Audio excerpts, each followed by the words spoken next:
Technology might put Kohberger at Idaho murder scenes, former FBI agent. According to a retired FBI agent, technology might locate Bryan Kohberger, the suspect in the deaths of 4 University of Idaho students, at the scene of the murder.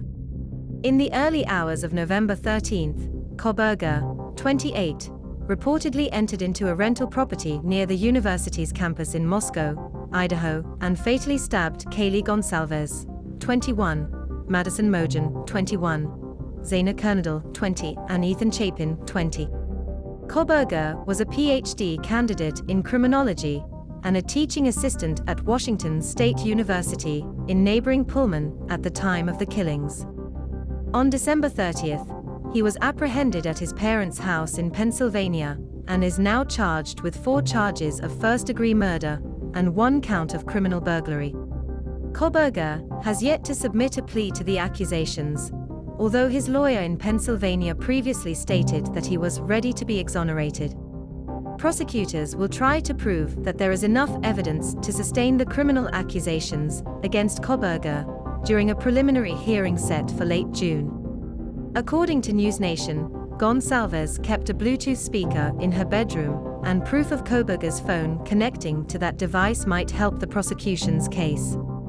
If Kohberger's phone tried to connect with that Bluetooth device, which is what all of our phones do, they are constantly trying to connect to whatever devices are, whether they are in the Elantra or in her home, that would go towards placing Kohberger physically, or his cell phone, at the scene of the crime, Tracy Walder said on NewsNation. Walder cited a probable cause statement in which police linked DNA from a knife sheath discovered at the site to Kohberger, as well as a surviving roommate who saw a masked intruder in the residence the night of the killings and described them as having bushy eyebrows.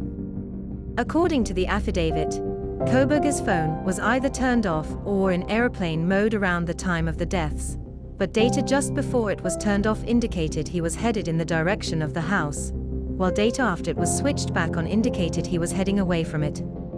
If there is evidence that Kohberger's phone linked to the Bluetooth speaker, Walder said it would add greater credence to his DNA sheath being there, his perhaps being spotted with the bushy eyebrows.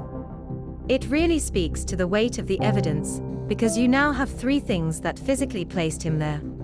Clark Walton, a forensics and cybersecurity specialist, also speculated on NewsNation about whether a Bluetooth link might locate Kohberger. Your iPhone does retain a record of what Wi-Fi networks you've connected to, as well as some network details, Walton explained. Most importantly for this scenario, the last date and time that the phone was linked to that Wi-Fi network, and the same holds true for Bluetooth. Let's say Kohberger's phone had initiated or completed a handshake with really any other device in proximity to that house, coming back in close proximity to that house even if the phone was in airplane mode. As was pointed out, that Bluetooth connection may likely still be enabled and that handshake could occur, he added. That evidence would remain on the phone, and a forensic examiner could later remove it and say, yep, this phone was in Bluetooth connection with this speaker.